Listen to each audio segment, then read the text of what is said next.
Bismillahirrahmanirrahim. I welcome you all in Abstract Online Support and Assignments tutorial for week 6. I am Zubia Razak from APS Tech Family. The grade is 9 and subject is Biology. You must have following book, basic stationery and gadgets. Contents include day-wise breakup, objectives, limiting factors in photosynthesis and cellular respiration. Recipe is chapter number 7, Bioenergetics. At the end of this week, you would be able to understand about the limiting factors in photosynthesis and cellular respiration from textbook pages 124, 130 to 131. So now it's time to discuss the task 2, that is about limiting factors. So what is limiting factor? Any environmental factor whose absence or deficiency can decrease the rate of metabolic reactions. So in limiting factors, I will discuss about the effect of light intensity, temperature, and carbon dioxide concentration. A limiting factor is a factor that controls a process. Light intensity, temperature, and carbon dioxide concentration and availability of water are all factors which can control the rate of photosynthesis. Today the light intensity is too high and you can watch on your screen that there are the areas in which light intensity is too high, and here are the areas where light intensity is low. So there are shady areas. The rate of photosynthesis varies with light intensity. It decreases as intensity decreases and increases as intensity of light increases. However, at much higher light intensity, the rate of photosynthesis becomes constant. The rate of photosynthesis decreases with the decrease in temperature. It increases as temperature is increased over a limited range. But if light intensity is low, as you can watch here, the light intensity is low. So increasing the temperature has little influence on the rate of photosynthesis. Now I will discuss about the effect of carbon dioxide concentration. As carbon dioxide concentration rises, the rate of photosynthesis goes on increasing until limited by other factors. Increase in carbon dioxide concentration beyond a certain limit causes the closure of stomata and it decreases the rate of photosynthesis. So stomatas that are present on the lower side of the leaves will close if carbon dioxide concentration is high. I have discussed about the effect of light intensity on rate of photosynthesis.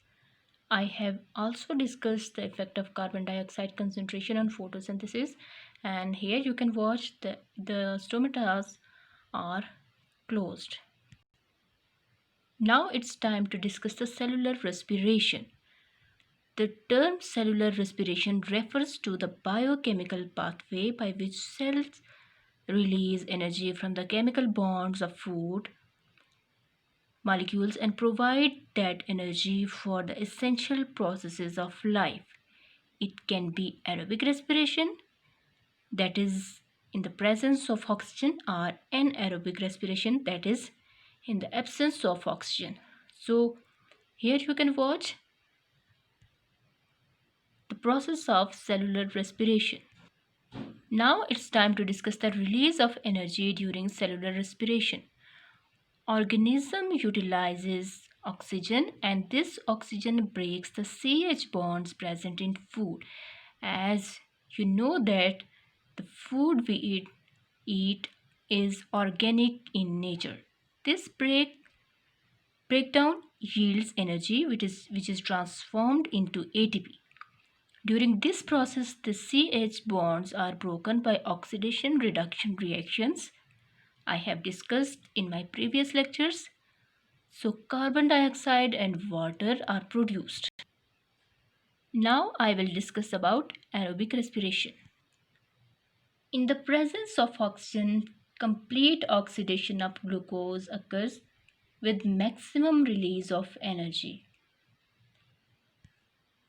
In the first phase of aerobic respiration, a molecule of glucose 6C is broken down into two molecules of pyruvic acid, that is 3C.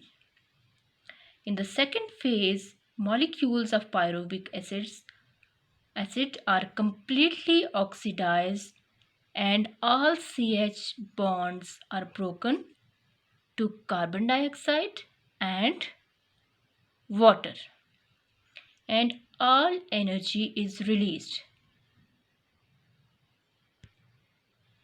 Aerobic respiration is the process of cellular respiration that takes place in the presence of oxygen gas to produce energy from food. This type of respiration is common in most of the plants and animals, birds, humans, and other mammals. So, here is cellular respiration formula, that is C6H12O6 plus 6O2, glucose and oxygen in reactants give us carbon dioxide, water, and energy in the form of ATP. Day 2 tasks completed. Now it's time to share the home tasks for the day 2, that are reading and memorizing concepts of textbook pages 124, 130 to 131. Define limiting factor. What are different factors that are affecting photosynthesis? How temperature and light intensity affect photosynthesis? How concentration of carbon dioxide affect photosynthesis? Define cellular respiration. Define aerobic respiration and write a word equation for it. Thank you and have a nice day.